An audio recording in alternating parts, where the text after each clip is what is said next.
I love my canoe. It's an ADK solo. It is 19 pounds of perfection. I can lift it all on my own. I stand before you a liberated female canoeist.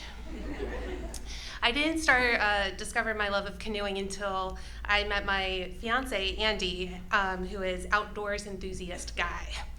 And he's been working on building a cabin up in the Adirondacks for the past couple of years. And it's a beautiful location, and it's about a 5-minute walk down to the lake. And my favorite thing to do in the entire world is to get up obscenely early, grab the canoe, and just go out and be on the water. Nothing but me and the lake and the sky before anyone's awake, before the sun's up.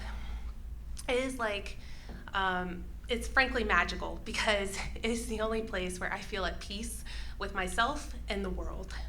It's, meditation, yoga, it's bullshit. Get yourself a canoe.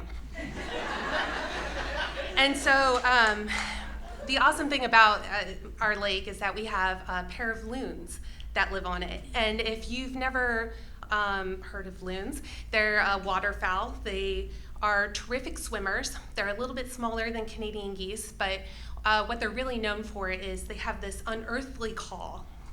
And it's just melancholy and beautiful and lonely and haunting, and it's like the sound that your soul would make when it's leaving your body after a long, well-lived life.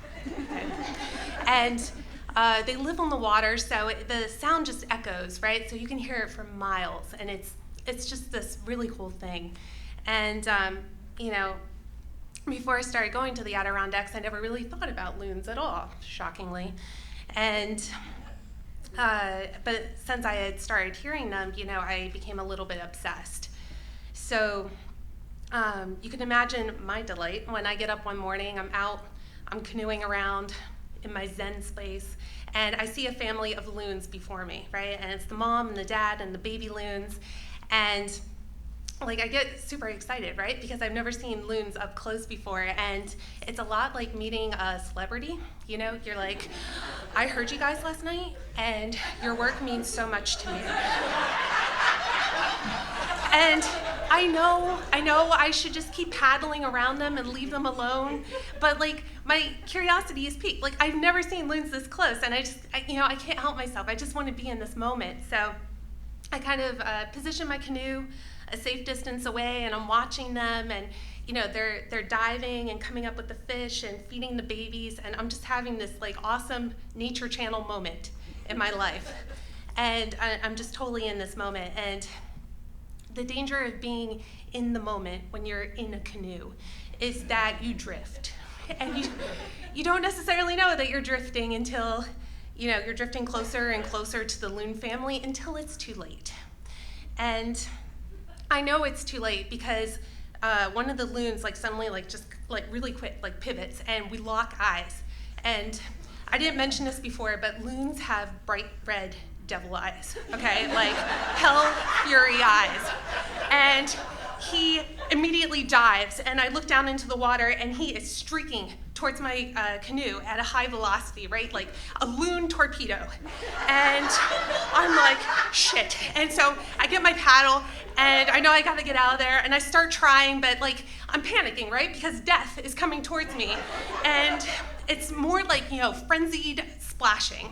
And I know I'm running out of time, but I just can't seem to make myself go when suddenly the water erupts behind me, and it's like a loon kraken.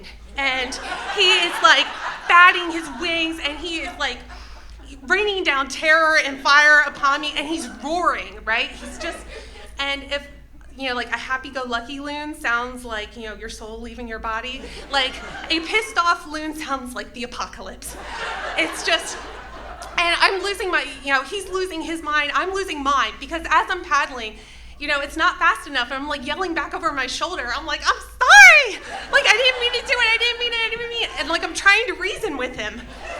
But it's a loon. So it's not going over well. So by the grace of God, I escaped. The loon recedes back into the sea, and I'm just sitting there drained, exhausted.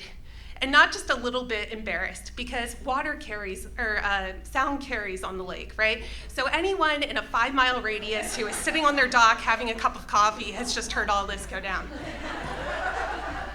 And it's not even 7 o'clock yet, and I'm just done. My soul diminished, my peace of mind destroyed, but my curiosity sated.